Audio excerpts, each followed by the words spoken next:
Hey guys, welcome back to the Holy Ale Project, and welcome to the very first Home Brew Wednesday for the Holy Ale Project. I've had a couple. Give me a break. Today was a brew day, and today will be a bit of a long form discussion about all things homebrew. Mind me while I have a little creatures. Great brew day today. I got a new urn recently. Chuck up a picture of that now. Scored this off eBay for an absolutely stellar price. Got the stainless steel ball valve attached. Got the mash thermometer drilled into the side. Just took a lot of steps out of the way. I don't have to worry about putting a thermometer in now. Ball valve makes an easy transfer for when I'm doing no chill, which I've just started doing. I was no chilling just by leaving the pot, like lidding the pot, glad wrap, sealing it up and throwing in the fermenter the next day. But now I can actually transfer to a cube, as they're known. And the last two brews, which are the first two I've done on this urn, I've actually started fermenting in the cube, which is just massive time saving. It is absolutely unbelievable how much time you can save by doing a few little things along the way when it comes to brewing a bag, all grain, that sort of thing, and how that can enable you to brew more often, especially when, like me, you've got a family, you're running a business, things are happening. The ability to do things properly but do things efficiently and get things done, they're really important to me.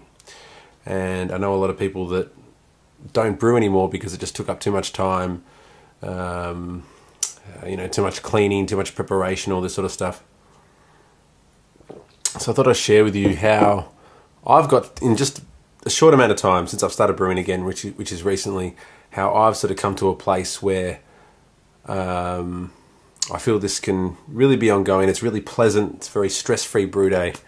So I've got myself the urn. I've started no chilling, both in the tall willow jerry cubes, which is actually what I was looking for the other day. I've got one fermenting in the fridge right now, and I wanted to do another brew because I've got a big week of work next week. I'm not going to be able to brew, so I thought I'd better get another one underway. I wanted to find another one of those because then I can line them up in the fridge. So many people like them because you can line them up in the fermenting fridge and ferment, many at once. Couldn't find any decent ones, so I've gone the traditional cube, but I went a 25 litre cube for my 23 litre batch. So that equates to about actual 27 litres of space. But as you can see here, I'll throw up a picture of the cube on its side there. I managed to squash most of the airspace out. So I'll be probably fermenting this in a few days, so it's not going to be an issue. When I open that up, that's going to pop out to normal size. I'm going to rehydrate my yeast. I'm going to give it a good shake. I'm going to aerate it, and yeast straight in. I'm going to put a link in the description to the thread on Aussie Home Brewer that led me to this. There's a good bloke there who does it all the time. Manticle is his handle, and he does this all the time. I read it through there, and it just made absolute sense. Why waste time washing, sanitizing a separate vessel, doing a transfer, all this sort of stuff, when if you get it to pitching temp and you're ready to go, you can chuck it in before work. We're all about saving time. We're all about being able to brew as often as possible. These are the sort of tips that enable me to brew, every fortnight and hopefully going forward every week. I want to be doing one a week. So the cubes can be waiting for a week or so. So every week or every couple of weeks, I'm throwing one in the fridge. Sometimes two at once. This is the point I want to get to because I need to catch up. I've had a couple of my first batches of homebrew. But I'm sort of holding off because I need to build up my supplies. If you can brew regularly enough, not only am I going to get better, and that's how everybody gets better, by doing, I'm also going to have a lot of beer in reserve, so I can just go forth, and as great as this stuff is, stop buying so much of it.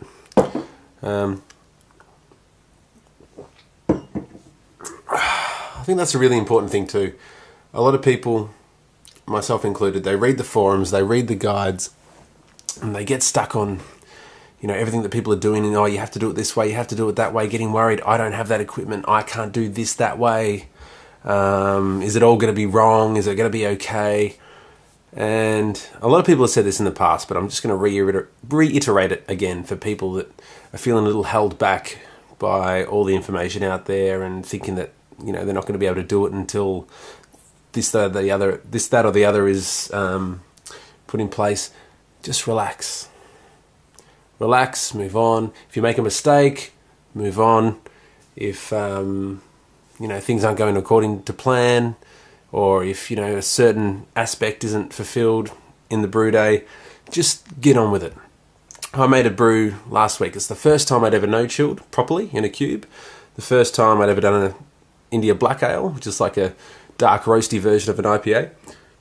It was the first time I'd ever used that urn that I bought. So I had a few issues getting the ball valve in. It was leaking, all this sort of stuff. Had issues to overcome there. Learning how to squeeze the air out of the cube. The first time I'd fermented in a cube, so the first time I'd gone down that route. I dropped a bit of efficiency. I didn't have a long enough mash paddle. All right, for the urn. I just started brewing in the urn. It's this deep. I'd only been brewing in pots this deep. So I got to the point where I realised I need to stir this mash, and I've got nothing to do it with. So I'm getting an old element that I used to use, and it's just enough, and I'm dipping it in the mash, and it's all crazy. I got really low efficiency. Well, I got 60%. It's not crazy low, but it's not great. And I reckon I had dough balls going on and couldn't break them apart, because this brew, I got 80%. So from 60 to 80 in one brew. I used slightly different ingredients, different mash temps, all this sort of thing, but that can't account for that kind of difference. So anyway, I've got a new mash paddle. Sorry, I'm just talking at you. This is my first Home Brew Wednesday. I'm getting it all out there, and let's get a good foundation to build on in the weeks to come. All right, so I've got a new mash paddle. This thing is brilliant. From Keg King, they're made on site there. They've only got one batch left because I've heard they're not making these anymore. So if you do want one, get on down and get in touch with them. These are Australian hardwood, sanded down, moulded, looking very nice. The new ones they're going to be selling are New Zealand hardwood. Yeah, cool. They're not going to be sort of beveled, rounded corners. They're just going to be machine cut, all that sort of stuff, unengraved. Not the hand sort of skill craftsmanship that went into this one. So I spent a bit on this one, but it's going to do me well into the future. And this is what I put my efficiency gains down to. Working it with this for a good 10 or 15 minutes before and after the mash, I think really just made sure all the grain was wet, everything was happening, and I reckon that's where I got my gain. So 80% efficiency, brew in a bag, no mash out, no sparge. It's pretty damn good, I'd have to say. Assuming everything went okay. Last time I didn't do a pre-boil gravity. I did take the pre-boil gravity this time. I'm just working off the original gravity in the fermenter. But I assume if all the marks are hit with the rest of this, I'll confirm later. But 20% increase in efficiency using a good mash paddle and good practices. So that's a big up for brewing the bag and a big up for this method, which is really making all grain accessible for people. You brew great beer with it. All these people can't be wrong. The no-chill method cuts a lot of time out of the brew day and allows you to brew. I'm brewing now to this week because I can't brew next week, but I can ferment that whenever I want. I can rehydrate the yeast, chuck it in whenever I want. Hey Jamie, I'm doing a video for all the beer people out there. Do you want to give me 5 minutes? 5 minutes and I'll come out and help you with whatever you need, buddy. I just want to go find friends. Alright, I'll be with you in a minute, alright? Promise. Okay. Alright, there's my son. He wants to go outside and play. I'll be with him in a moment.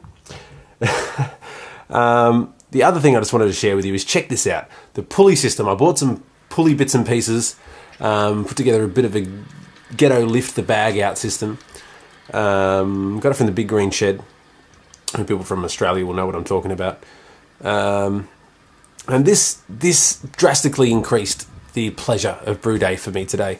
Not only did I have a big mash paddle, which made everything easier, I wasn't bottling in between during mashing and boiling, which made it a lot more stress-free. But this pulley system And the fact that my efficiency was so good, I didn't bother sparging or squeezing the bag. No squeezing the bag, because I did a refractometer test, and the efficiency was so damn good. I'm like, I'm not squeezing this bag, and if I can keep this up, I'm never squeezing the bag, because that is the biggest thing that was putting me off. Lifting the bag up, you know, I'd have to have the, you know, get on something high or something like that and try and lift the bag up and like trying to balance it and all this kind of crap, and just hold it up, and then I'd hang it from something else with another pot underneath it and add it to the boil later, and I'm squeezing the hell out of it, trying to get, you know, every, you know, point I can out of it.